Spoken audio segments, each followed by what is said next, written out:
Can a coding novice become someone companies actually want to hire? Let's find out together.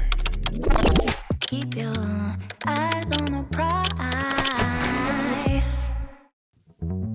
An added layer to this challenge is actually editing these videos. I like getting out of where I am usually, changing the environment because it helps signal to my body that we're doing something new.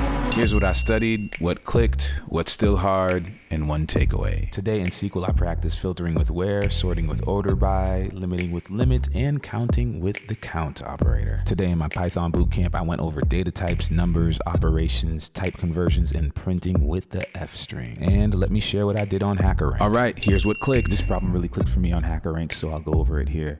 The question is showing a organization, Amber's conglomerate corporation just acquired new companies. Each of the companies follows this hierarchy, and it shows you the hierarchy. This is what it wants. Write a query to print the company code, founder name, total number of leads managers, total number of senior managers, total number of managers, total number of employees, and order your output by ascending company code. So I'll literally take this, paste it here. Then I start writing. So select, I believe there's a company table. C dot company code, senior manager code, boom. All right, next, we're trucking along here. Trucking along, done. Total number of managers, let's do it down here. I like keeping things neat, right? Instead of saying company as C, I'm just going to put company C. Company C, so that's the alias. And we're going to do a left join. So this is what clicked for me. Left join is taking everything that the left table has and connecting things to the right.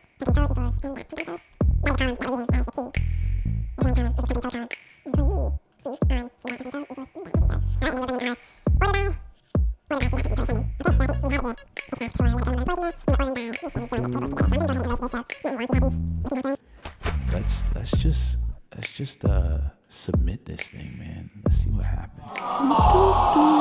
It failed. Why did it fail? Why did it fail? Let's figure out what's wrong. What's wrong with this? You know what's probably happening here? There's probably some duplicates happening. It's making a duplicate for each lead manager. Yeah. So what we'll do here is using the distinct operator. So with the distinct operator now, that's gonna make sure let's hope we see green now with this distinct. Oh my goodness, failed again. What happened this time? You know what the thing I'm missing is? It's the one thing that I'm still wrapping my head around. So I guess this is not only what clicked, but also what's still hard. What is still hard? It's clicking and still hard at the same time. Group by company code, and then founder. I'm gonna submit it now. Oh my goodness, that's failed, wrong answer. Don't be discouraged. These are the things that help things click. So, this stuff is gonna stick. We're gonna get there. Don't tell me this is what was doing it the whole time. Just a typo here. That typo was the straw that broke the compiler's code. Imagine that. Jeez Louise. Test case failed. Well, it was just one of the things. I'm gonna remove this comma, and can I submit this again? Can I resubmit code? All right, so it started. All right, so once again, it's asking for the company code, the founder, and the counts. So for the counts, we have the count there, all the 4 tables where you find those actual columns, and I have the distinct operator to get the distinct value. There it was that extra comma, bro. Literally that comma was throwing me off. So moral of the story, make sure you have no typos and no random comma at the end of your select. And remember that group by. This is starting to click more.